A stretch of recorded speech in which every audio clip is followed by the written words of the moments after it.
I am super excited to have our guest today. Dimitrios is a musician. He writes scores for video games and for film. Dimitrios is also an outdoor adventurer and a fellow musher of sled dogs. He serves along with me on the board of the International Seppala Siberian Sled Dog Club, and I'm just lucky to be able to call him one of my friends, dear friends. Dimitrios also, it's an interesting thing about he and I is that we come from not polar opposite ends of the political spectrum, but slightly different views when it comes to social issues and politics. But I believe iron sharpens iron, and I believe that everyone should have a good diversity of friends. And I think that I'm a better person for having Dimitrios in my life. He challenges me, keeps me sharp, and keeps me thinking. Dimitrios, how's it going? It's great.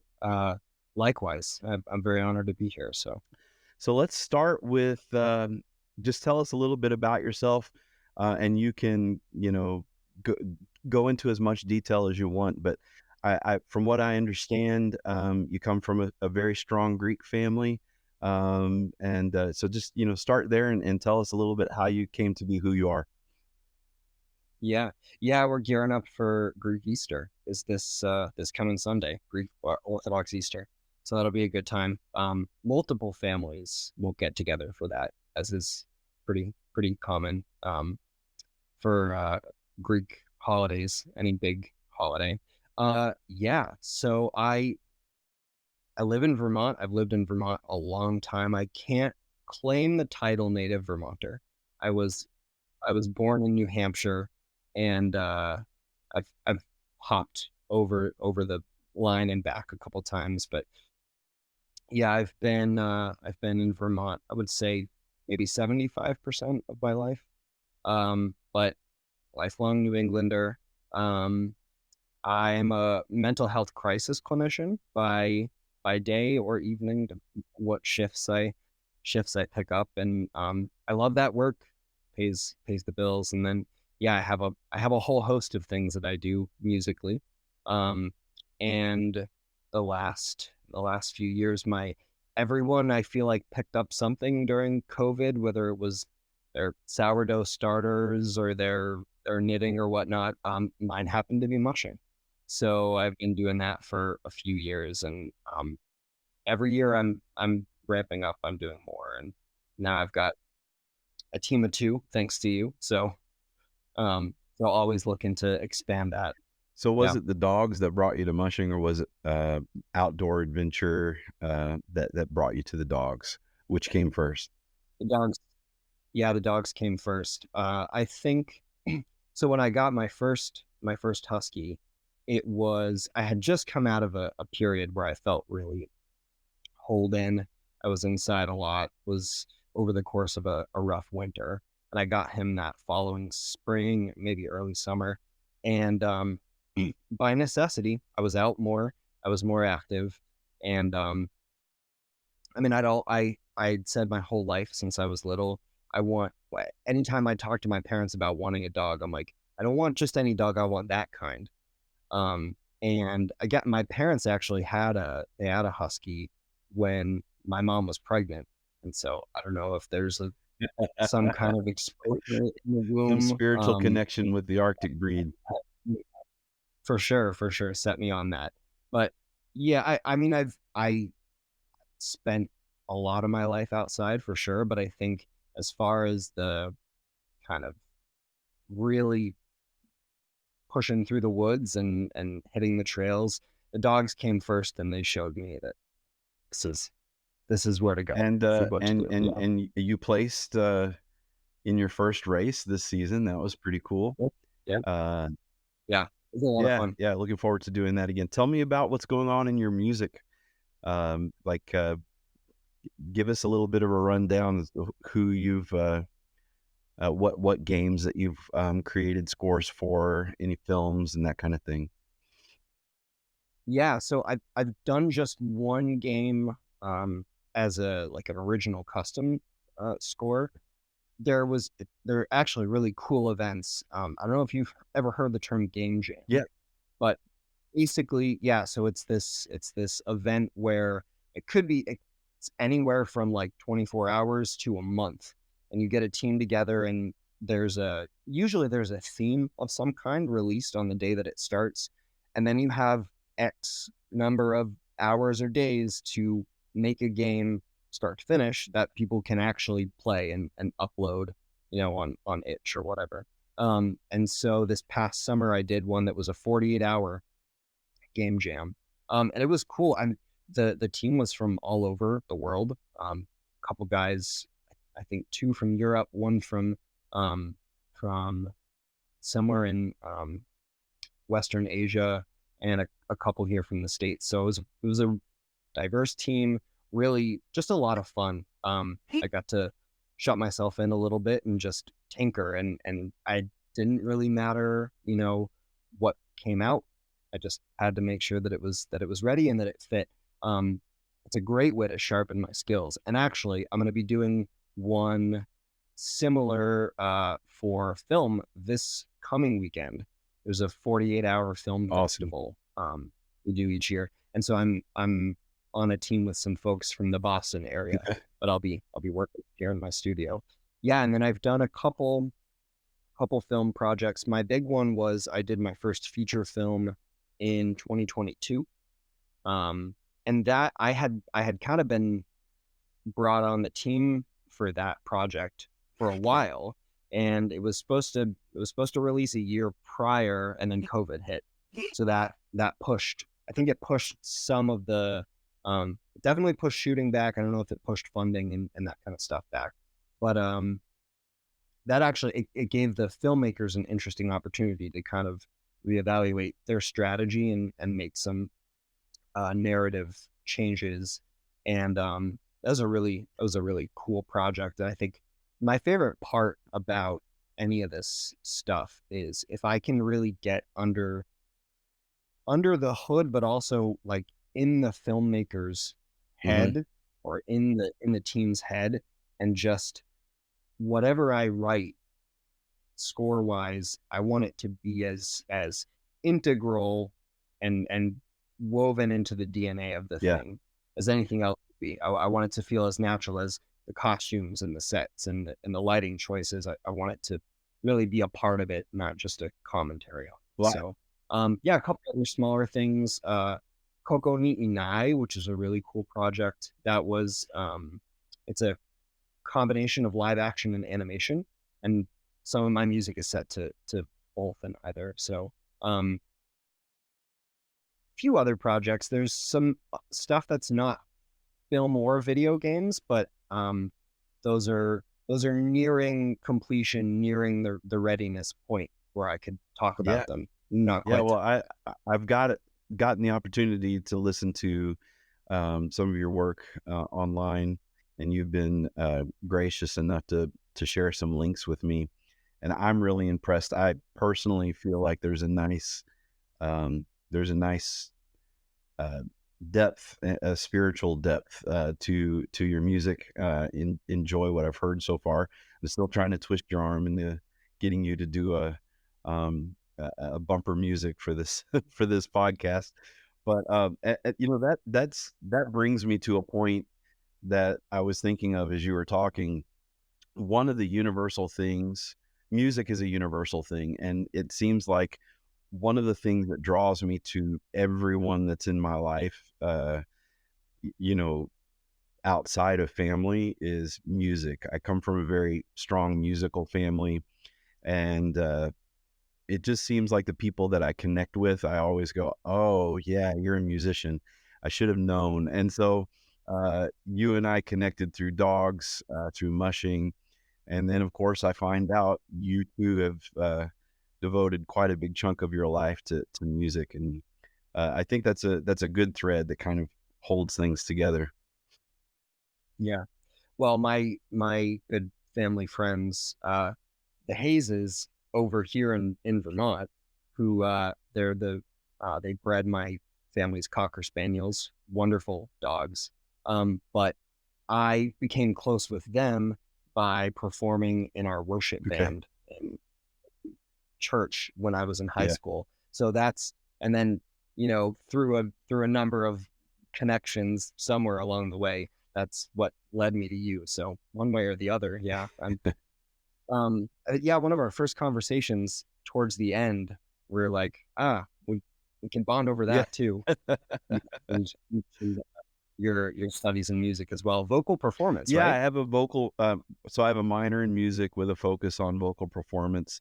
And uh, in my early 20s, after the Marine Corps, I traveled with a Christian rock band. And about 15 years ago, I toured with as the frontman of a country band. I just sold out. I'm from Tennessee. I've got a Southern accent. People love country music, and I just turned into a jukebox, and it made money and paid the bills, and it was a lot of fun.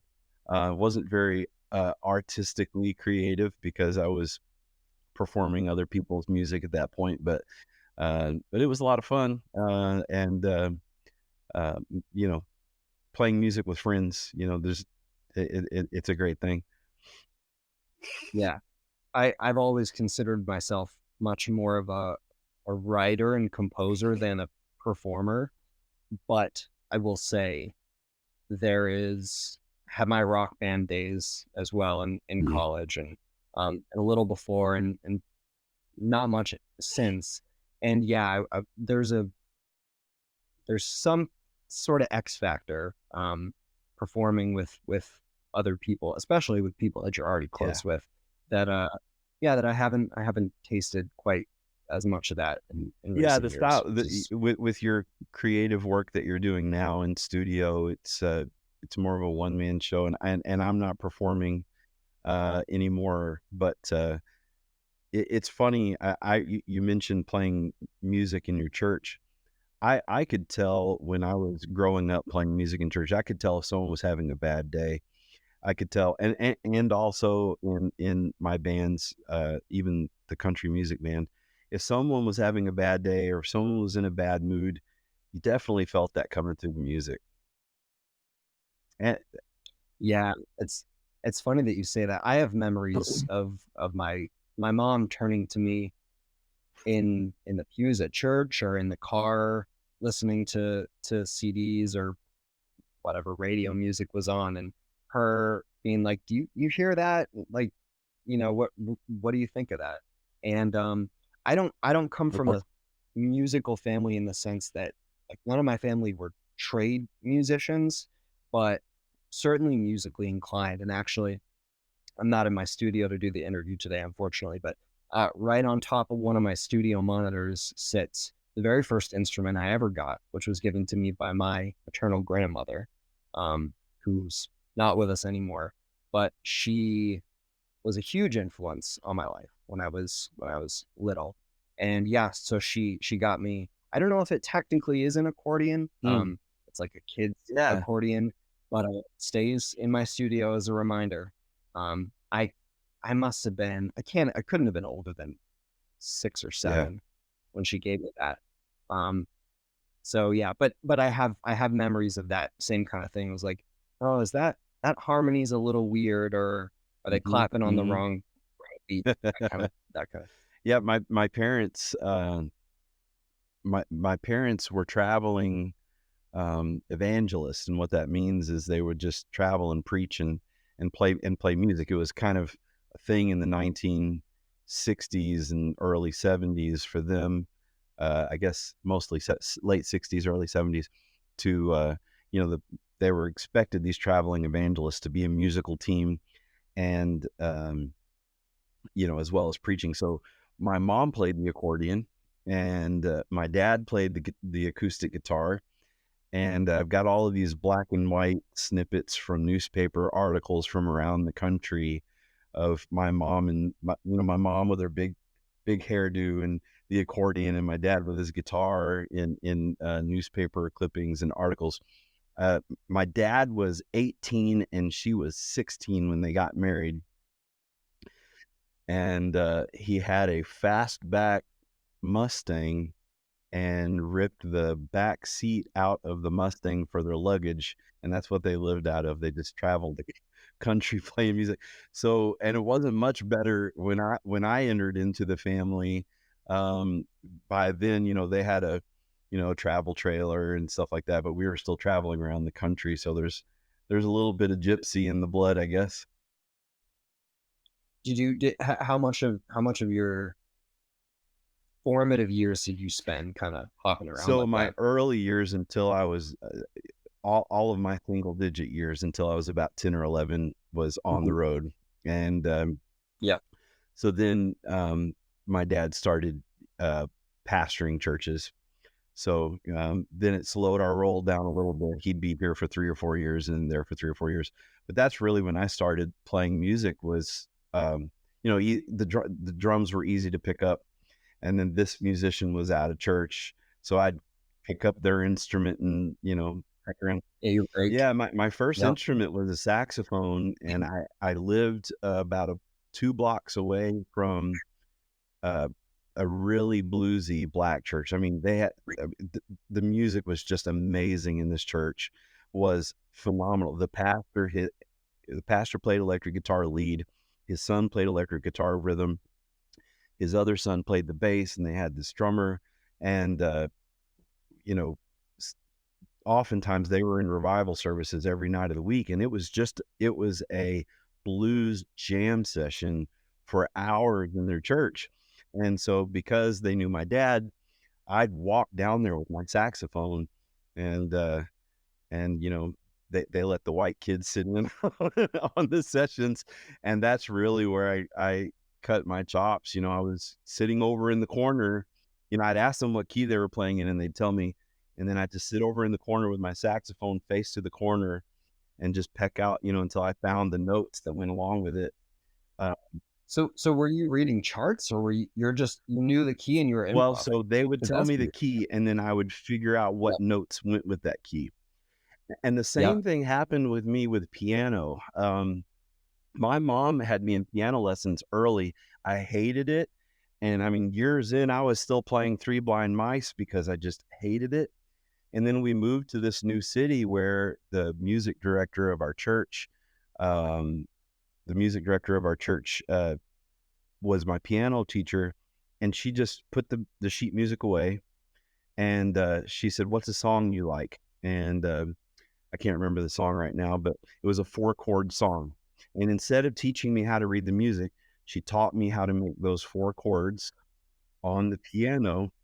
And so I learned those 4 chords, and I like to sing. So I could finally sing and play my first song.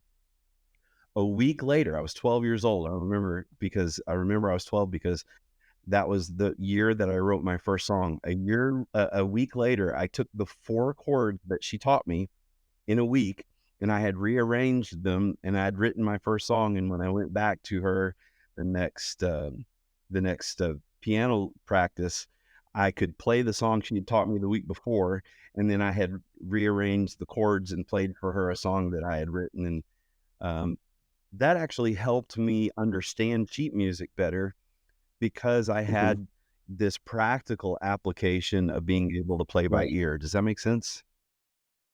It 100% makes sense, and I had some amazing, amazing teachers growing up, but they're very traditional, really wanted me to focus on the technique, the super like the real foundational stuff.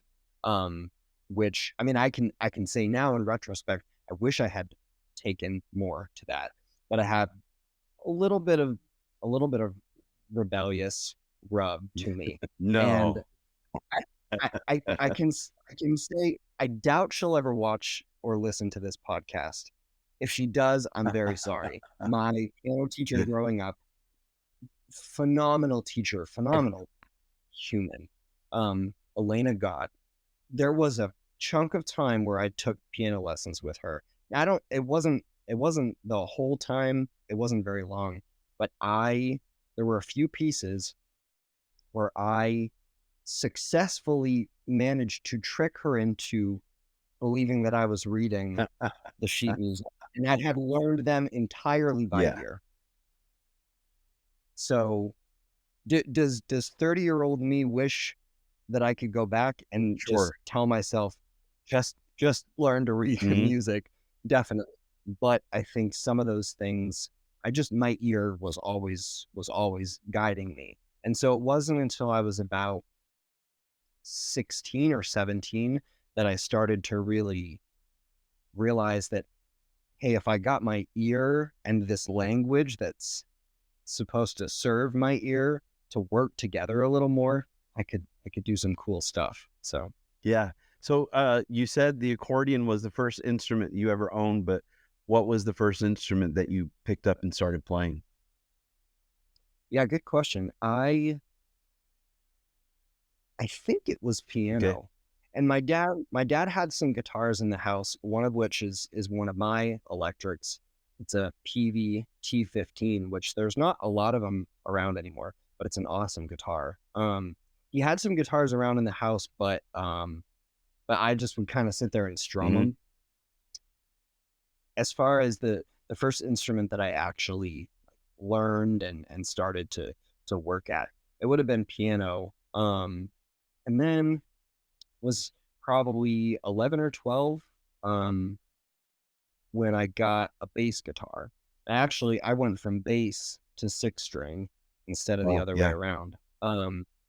So that was the first instrument that I felt like well, I guess not. I did do percussion in school band, but I feel like the bass was the first instrument that I kind of like picked out and felt like was personal to me. And then I think less than a year later, or maybe a year and a half later, um, my dad got a acoustic guitar from a pawn shop, and it was all over from there. I was writing chords and pulling up tabs online, and there was no looking That's back. awesome. So you made that jump from eh, you made that jump from the bass to the guitar relatively early in your life. Like what? I would say early in my guitar playing, I made that shift. I didn't play a ton of bass from there on, but I always felt like I kept some of Hmm. the chops. Um, I've got shorter fingers on my right hand, so I do a lot of picking Hmm. bass, and stuff that I can do just with my Yeah. thumb. Um, and interestingly, that I can go down that rabbit hole if you want me to, but my hand and some of the limitations from that actually formed a lot of my harmonic Hmm. language that I still gravitate towards in my Yeah. writing now. Yeah.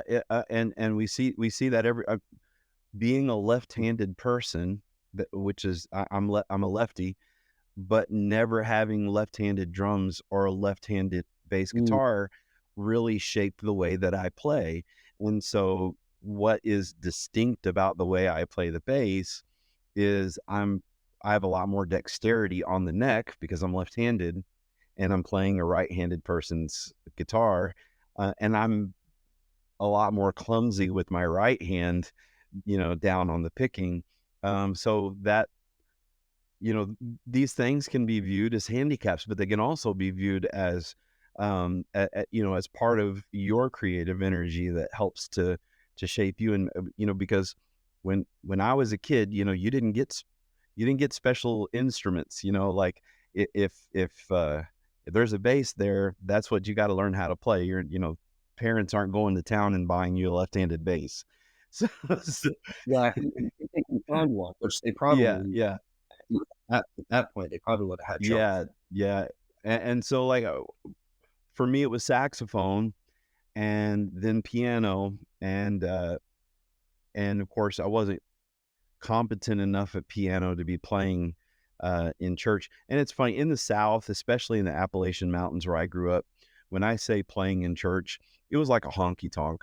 It was like what I mean by honky tonk. I don't even know if that word's used anymore, but like a country music bar. It was really banging out country music and just with Christian lyrics. That's what was going on. So I wasn't good enough at first to play the piano or keyboard. So I would peck on the drums a little bit. I'd play my saxophone a lot, and then the guy on the bass just started not coming to service as often as he usually did. So whenever he wasn't there, I just picked up the bass and started applying what I knew from saxophone and from mostly from the piano, because I knew, okay, this is country music. So if we do any more than four chords, it's going to be way, way out there, right? So, 3 chords, throw in a fourth chord, you're being fancy. You've got the 1 chord, the 4 chord, the 5 chord, and then, if there's going to be a fourth chord, it's going to be the minor six. And Yep, yeah, the sit and get a little bit of yeah, color in there with the and then six. if you want to push it a little bit more, then you put in the minor third, just that. And so knowing that just made picking up the bass, so quick and so easy for me.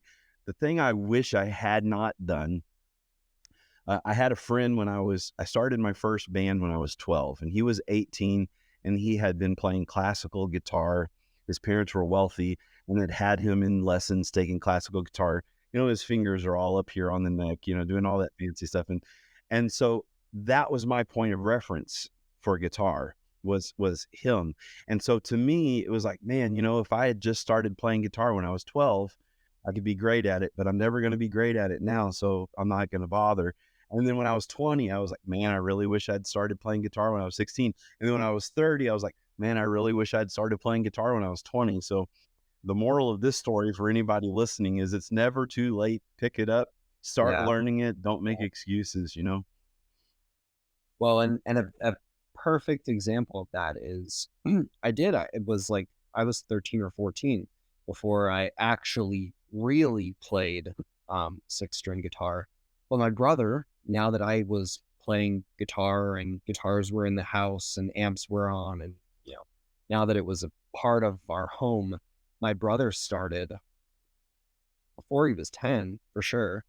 And by the time my instrument in college was voice, and I was spending so much of my time um, writing stuff. I wasn't practicing guitar and stuff. By the time I was 22 when I graduated, him at he would have been like 14. He was way better guitarist than I was.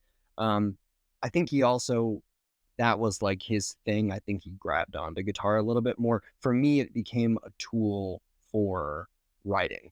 That was, I think that was the biggest draw for me. I hit like an intermediate level, and I said, okay, that's good enough to get the ideas in my head out. Yeah. And then I didn't learn sweep picking. Yeah. I didn't do any of the crazy stuff. And when I joined a rock band in college, I left that to the guys who guitar was their thing. That brings me, if I'm allowed to ask questions, Go ahead. that brings me to a question that I had. I was just thinking about the things that we have in common to talk about. I'm sure that it is talked about with other things, but for music, you heard of the 10,000 hours Yeah, sure. rule? Yeah. And I was just thinking earlier today, I was like, well, I wonder, does that rule, does that like gauge of mastery apply to something like mushing, like running dogs? What are your Yeah, I thoughts? really think it does. And I, the the uh, the line that I like to say is that I've been mushing for 25 years, but the reality of it is I puttered around for 20 years with with a recreational sled dog team, and just the last 5 years have been really serious about it. And you learn a lot, and you enjoy your dogs when you're a recreational musher. And I'm not downing recreational mushing. I think it's awesome. But when you start training for, training for an expedition, training for races, training for distance races or sprint races, I know that's a lot of work too. But when you start training, you learn your dogs better than you ever really imagined you would. You learn nuances. You just start doing things naturally on the sled without even realizing or understanding why you're doing it. So, so for me, it was 20 years of just enjoying the woods with my dogs, going 10, 15 miles and camping out or whatever, and then 10 or 15 miles back. And that was a big, exciting thing for me. And then, of course, the expedition a few years ago. And then after that, just things started snowballing where I start training for races. And in order to be competitive in these races, I have to have a bigger kennel and a bigger team. And it's nothing for these highly competitive kennels, to put up to 3,000 miles on a dog team in this season.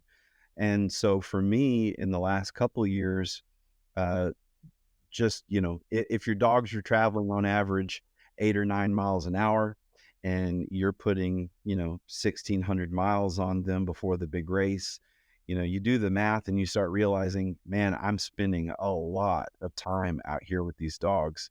And when you do that, it's just, you know, I, several years ago, like a decade ago, and I say I was puttering around, but about 12 years, 12 or 13 years into my mushing career, I managed a dog sled tour business of 160 dogs for 2 seasons. And, and the owner said, when I got there, he demoted the kennel manager and made me the kennel manager, which was really awkward and didn't earn me any friends. But Yeah, maybe no, not. but and then he said, I remember him saying, "I want you all," and this was an Alaskan musher who had retired to New Hampshire. He said, "I want you all to look at the way the dogs respond to Jonathan when he walks through the kennel." And I don't know if this is something you're just born with, or whether it's something that you develop from working with them for a long period of time. But what I call it, what I refer to it as, is the calm assertive, the same calm assertive presence that people respond to, and that same calm assertive presence that helps me as a school teacher in my day job. um, Animals, all animals, horses, dogs, like they all seem to respond really well to I'm in charge, I'm confident, but I'm not spaz. I'm calm. I'm calm, steady water, but I'm deep water. When dogs or animals or horses, because I grew up riding horses in the South, when they feel that from you, they just seem to, they're like, okay, he's in charge. I'm fine. Does that make sense? Yeah, well, and we can't sit there and give them the reason. Oh, well, this is why I'm jittery, or this is the reason behind what I'm doing. They've got our body language and maybe our tone of voice, depending on the situation. So yeah, they're gonna feed off of that more than anything else. I This is a while ago, I think, but I was having dinner with my mentor, Rob Farley, down here, and his wife, and I mentioned some of my work in the mental health crisis uh, field, and I said just something simple along the lines of, "Well, I'm good with crises. I'm good with emergency situations." And Ellie turned to me and she goes, "Oh, you'll make a good musher then, if you can call on that and bring it with you on the trail." So I hope I'm starting to kind of develop that. Um, It is. I feel like I go was ahead. gonna say, it is crazy. We never want those crisis moments when we're out on the trail with our team, but it's always precisely those crisis moments that are the most memorable, that make the greatest stories, and the moments that we look back on. I mean, like when um, I was training long distance this fall before we really had enough snow to switch over to sled. So I was still using my four wheeler, but we had this big windstorm that just piled about, all the snow in Aroostook County got piled in this one spot, and the snowmobile got stuck in it. And while I'm trying, and I'm 20 miles out, and I'm like trying to get the snowmobile unstuck, the dogs are freaking out, and then I break the rod that goes from the shifter to the transmission, and I'm 20 miles from anywhere, and I've got 14 crazy dogs attached to this four-wheeler, and I'm just like, what a mess. But it's crisis, and it's those moments, where your metals tested, and I think some weird sadistic part of us, that's why we do this, you know. Yeah. I did I tell you the story? So I ran one of your sleds in the wilderness 4-dog race. Did I tell you the story about the sled I was supposed to bring with me and No, run? I think I sent you pictures of it, but I don't that's think I right. But told you the tell story. it. Yeah, I do remember that. Yeah. So yeah, I was, we'd been doing tours and tours and tours, and that's what keeps Rob's dogs fed, and we enjoy sharing that with people. But we decided, was early February, maybe late January. Let's go do a fun run. Let's go do a day just for us. And I was like trying to get more time running smaller teams, because I had run some 8 and 10 dog teams, but it's like, well, if I'm going to be running a 4-dog team, I want to kind of get the feel of that, and also get used to this sled, which was a very lightweight sled. And I'll get there, but in hindsight, there were too many dogs attached to that sled. That's the bottom line. So we had some friends who we had just met but came up. Another member of the Siberian Husky community said, "Well, there's trails up here. If you guys are vacationing up there, go find these guys. Like just go find." And they just found us at the trail, so we invited them to come along with us. And so Rob goes out with his big team. Sandra goes out with her 3. I think she had just her 3 dogs. I don't think she took any of Rob's dogs. And I had two of Rob's older veteran leaders, my 2, who were green but with varying. One's got experience, one's got drive. So and then I think I was running. It was more of the veteran dogs that I had with me, because I'm trying to give my guys good hands-on experience. But by the time I got everything hooked up, both other teams had left already, and they were not happy to be left behind. So it's a little lightweight sled. About 100 feet from after I've pulled my snub, about 100 feet from the trailhead, I don't exactly remember what happened. Someone got tangled. I had to set the snow hook for one reason or another. And when I went to pull the snow hook back up, that's when my problems started, because they were not going to let me pull that snow hook. And so I was like, well, I just need to trust my body and trust what I know I'm capable of. So one hand on the driving bow, one hand on the snow hook. The sled went up before the snow hook went up, and the driving bow snapped in half. Luckily, it snapped it snapped on one half, and luckily the other half was actually still attached to the stanchion. It's like there was no way I was going any further with that sled. So now I have 6 driven dogs that have gone maybe 100 feet, and now I have to turn them around and hook them back to the truck. So sparing all the details, I also broke the brush bow from them trying to cut through the woods back to the truck. They're like, if we're not going to go on the trail, we're going to make a beeline for the truck. Just, you know, and I was mad at the time. There were choice words spoken, but I still, you know, my North Star was get everybody off the line, get them to, like the goal, the practical part was still guiding my actions. So, but yeah, that's the story of the sled I was supposed to run. If someone wants to, I had a similar situation happen to me, and if someone wants to hear the longer version, they can read it, because I wrote it in the Togo 261 book. But I was training for that expedition and had a big amped up team in front of me. And just as we took off, my ice hook bounces out of the sled, catches a root of a spruce tree, and just brings the whole team like snap. And I was looking down, I wasn't looking up, and I didn't realize that snap had snapped my gang line. And all my entire team but my wheel dog. So like 6 dogs took off because it was an 8-dog team. 6 dogs took off. And as I'm bending down to pull the snow hook up, I'm like, man, they're being incredibly calm and patient for me Oh, yeah. while I'm pulling the snow hook up. And Yep. boy, this is a whole lot easier to pull the snow hook up than I thought it was going to be. I Yep. put it in the sled and I looked up and my team was not there. And they had hit the lake. And long story short, I was chasing after them. They ran about 2 miles away, looped around, started coming back. I caught them about a mile from my house and I didn't have a sled. I didn't have anything. And there was just 6 dogs. Yeah. So I'm trying to walk them and they keep dragging me on the ice of the lake. And finally I gave up literally.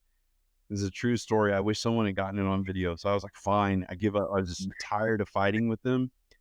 I wrapped my arms around the gang line and I sat on my butt and yelled hike.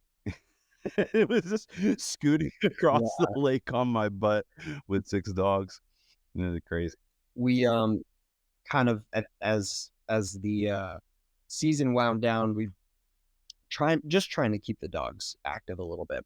And it was when it was still cool enough, we were taking some dogs out canicross style, but not necessarily running full speed. So, but we had paired them up. So 2 dogs attached to one person. That maybe doesn't sound like a lot to the lay people at home who are used to maybe walking 2 of their dogs at the same time. But when they're attached to you in harness with a waist belt, uh, yeah. And so I had my girl Kismet and then one of Rob's seasoned leaders just to work on commands and stuff like that. And I was in a lot of pain walking the next Yeah. day because hips are the only my legs and my hips are the only braking system for those dogs. The things that we push ourselves to for these guys is So pretty why do you wild. do it? What ultimately is I is the what's driving you to do this? they and even my guy who my original Siberian puppy who he comes mostly from a mix of show and pet lineage. So he's not driven like our Seppalas or like racing line, Siberians or Alaskans. But even still, even at the end of the day, they have to. There's something in them that tells them they have Mhm. to. And the question I come back around to is who am I if everything in their Yeah. DNA is telling them they have to and I don't. Mhm. I don't facilitate that. I don't do everything in my power to make sure that they Mhm. can. Um, who would I be to deny Yeah. them that? Yeah. So I guess what I'm hearing from you is you're saying, from your perspective, it's I have Arctic dogs in my life. These Arctic dogs have to do this because it's this internal drive in them that is irresistible to them. So because I have these dogs in my life, I have to facilitate that for them. Is that correct? Yeah, but and it is more than that. I mean, I get something out of it too. Don't get me wrong. There's nothing quite like I. It's really hard to describe. I don't know if you ever feel like you successfully describe it to someone who hasn't done it, but there's no comparison. I feel like so. Um, yeah. I can put it in terms that make sense to me, but every time Mhm. I've said what I'm about to say, I can tell in the eyes of the person I'm saying it to that they still don't get it. And I call it a primal trinity. Um, the human, the animal, because humans have been working with dogs for as long as we've known that we were humans, and that wolves are, so that for me, this is just for me. There's the creator, there's us, and there's these animals, and there's just this connection, the spiritual connection that I almost feel more connected to God when I'm connected to the dogs. Does that make sense at all? Yeah, Does. and, Yeah. and And for me to to go out on the same trails or roads that that I run my dogs on and walk them or hike them, or even on a bike, or cross country skiing without the dogs. I'm not a cross country skier, but just as examples of the things I could do on those exact same places, those exact same, you know, circumstances without them, I don't feel like I'm experiencing it the same Yeah. way. There's a piece of it that comes along with the working relationship and my just the sort of mindfulness of me, my attention on the dogs, making sure that everyone's moving smoothly, making sure that I have a good feel for the sled or the rig or whatever it I think is. that's it. There's just there's a not quite a tangible See, element that is present when it's I with think them. what you just said is probably one of the biggest factors that people that don't mush don't understand. Our minds, we've got these phones, we've got these computers, and no matter what we're doing, when I'm driving, when I'm doing anything, my mind is on 100 different things. But when I'm mushing, I have to be present, right? And even, and I know that you can, on distance mushing, like I did ride mushers fall asleep all the time, and I'm sure their minds wander. Even on 300-mile races, my mind has wandered. But, 7-day expedition, like what I knew that I would miss the most the moment I finished on the seventh day, what I knew I would miss the most is the ability to just be present, to be there in that place, just thinking about what was going on in that moment, not worrying about bills, not worrying about, you know, um, this social problem or this political problem or anything. Like it's me and these dogs and the environment, and that's all I'm thinking about. My brain's not anywhere else. I'm not diving deep into philosophical or theological questions or political questions. I'm just looking at my dogs, connecting with them. I'm reading the environment, and I'm just present. And there's something so primal about that, isn't there? I think. Yeah, yeah, absolutely. I think one of the things that I always notice after a run, kind of like what you were like at the end of your expedition, that the thing you realize you miss is it's similar to you familiar with the idea of Mhm. flow in like performance, sports, music, that kind of thing. I don't feel like I get that myself, but I feel like I'm almost drafting off of the dog's Mhm. flow. And it's sort of like I'm being pulled into this mode that they get into. And I don't have to be worried about anything else. But if I want to keep that, if I want to keep being the recipient of that, I have to have my attention, my awareness on Yeah. that. And that's sort of, once it stops, it stops. That's yeah. Yeah. I think music and mushing, man. I think this has been a good podcast. I think we Yeah. had a couple other things we thought we might talk about, but I think this is good. Can you tell us? Even on the things. Can you Yeah. tell us where we can see your work, hear your work, and people want to follow you or get in contact with you for music projects, or they're going through Vermont and want to mush dogs, any of those things? Where would people find you? Yeah, absolutely. So for music stuff, www.dimitrioskmusic.com. Um, that's that, and that'll have links to all my other social media stuff and some examples of my work and email. For the dogs, I do have an Instagram just for the sled dogs, which is at Astara Sled Dogs, all one word. And if you're in Vermont, or if you're going to be in Vermont and you want to come out with some sled dogs, the kennel that I work with, Rob's kennel, is October Siberians.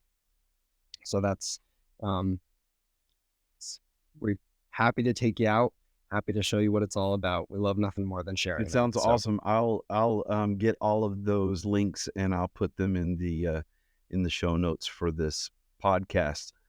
Happy Orthodox Easter to you and your family, my friend. thank you. Yeah, thank you All very right. much. Have a great one. You too.